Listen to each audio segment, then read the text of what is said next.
make a simple one-pot curry. There's a lot of ingredients, but we just pulled all these things out of our cupboard, out of our freezer. We had some frozen peas, we had a few snow pea pods, a little bit of ginger, green onions. We had a couple different kinds of coconut milk and some bamboo shoots. We're gonna put this all together with a green curry paste from Thailand, a little fish sauce, and my quick chicken stock. And I'll show you how we put that together in our Dutch oven.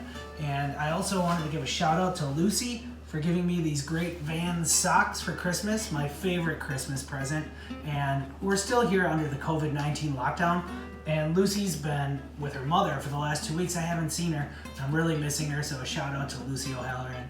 And join me while I whip up a nice shrimp and green curry. The protein for our curry tonight is going to be some 1620 peeled and deveined shrimp that I picked up, and I just quickly thawed them out. Now 1620 refers to the size. There's 16 to 20 shrimp per pound, and they're peeled and deveined, ready to go. So I just thawed them. I'm gonna set them aside. And I also used some semi-firm tofu that I diced up. We're gonna simmer that in a coconut curry, and this Savoy coconut cream with a little chicken broth and Thai curry paste are gonna be the base. I have a green curry paste today that we bought. It's a Thai curry paste. It's made with some really potent shrimp paste, lemongrass, galangal, which is in the ginger family, and a lot of green chilies, so it'll be really potent and delicious.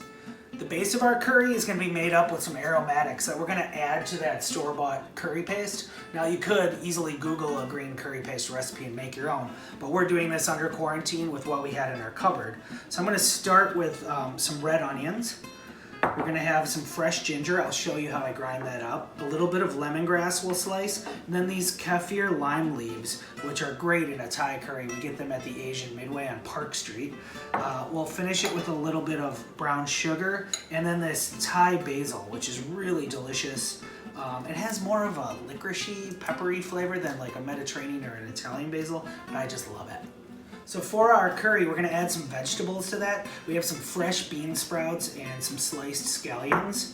I also have some peas that were in my freezer that'll go great in there. And then I have these bamboo shoots that will drain off out of a can. I have some fresh pea pods. Now, for the pea pods, you have to pull this little string, and then I give them a little cut that gives them just a little bit of flair after I de-string them.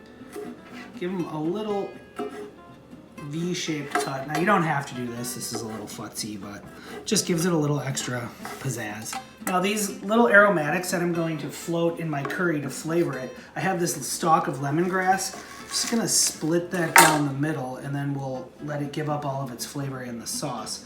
And then my fresh ginger, I have to peel this, so I'm gonna use a knife, just peel off that coarse skin. Now we're gonna grind it up here.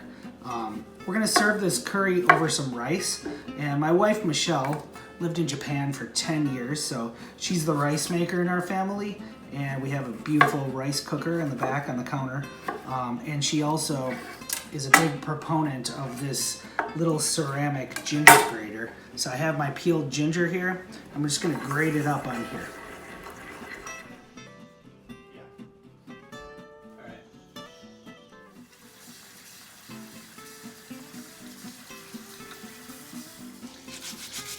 You'll notice the milky white water coming off the rice as we wash it. We'll wash it 3 times to get rid of the starch until the water is clear.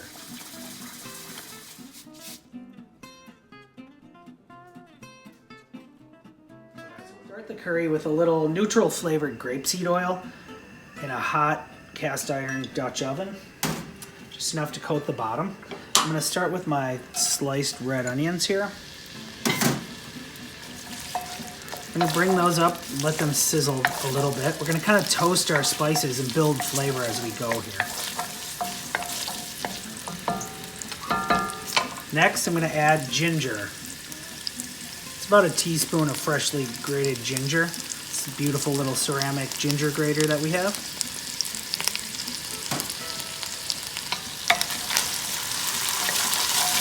Throw in my lemongrass. And then my green curry paste. Now this stuff's really potent, so I'm gonna put in about 2 tablespoons, and we can always add more later, but I wanna toast this up, and you can always add more, but if you put too much in there, you can never take it out. That's just starting to perfume the whole room here. And we'll just let that toast for a minute and caramelize. Next I add a little of our quick chicken stock. I'm gonna throw in a few of these kaffir lime leaves. Now these come in the Asian grocery store frozen, so you can always have some on hand in your freezer. You think about Mediterranean cooking or making a French stew when you add a bay leaf. This is kind of the Thai equivalent. It's gonna give it a nice citrusy kick. I'm gonna add my coconut milk to this now. This Savoy coconut cream is just so thick and rich.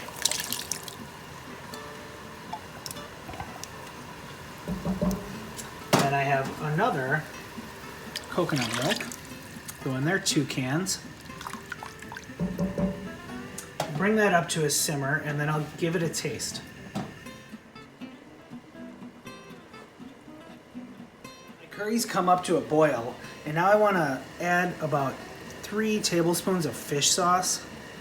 This is the magic ingredient here. Adds a little salt and adds that umami kick from the fermented fish.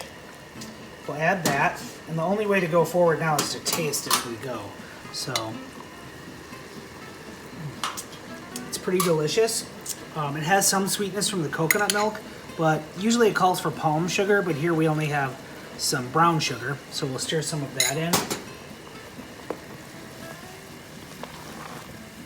It's pretty damn good. We're gonna reduce the heat to simmer, and then we'll add our vegetables.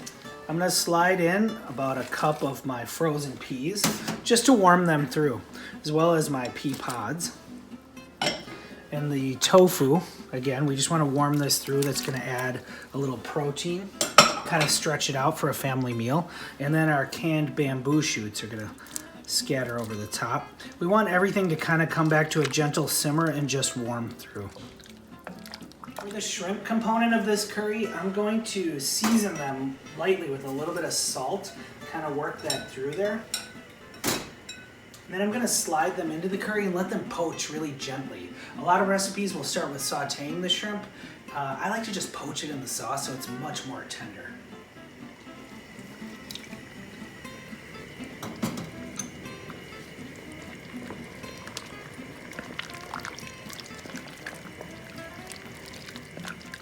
My shrimp have been in the curry for about 2 minutes. It's just returning to a gentle simmer. You can tell the tails have turned pink and the flesh is becoming opaque. They don't need much more time in the pot. I'm gonna finish the curry right now with some of this great aromatic Thai basil stirred in. If you don't have that, cilantro would be a great option, or just a little Mediterranean basil. Stir that in. A few of these bean sprouts scattered over the top, and then some sliced scallions. That'll be ready to go to the table.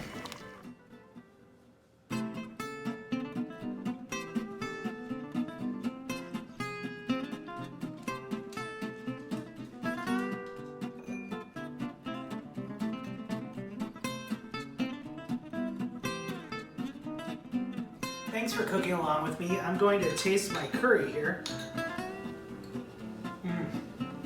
It's delicious. It's kind of funky, herbal, and very spicy. And it goes great with this refreshing cucumber and peanut salad. Thanks for cooking along. I hope you dig it.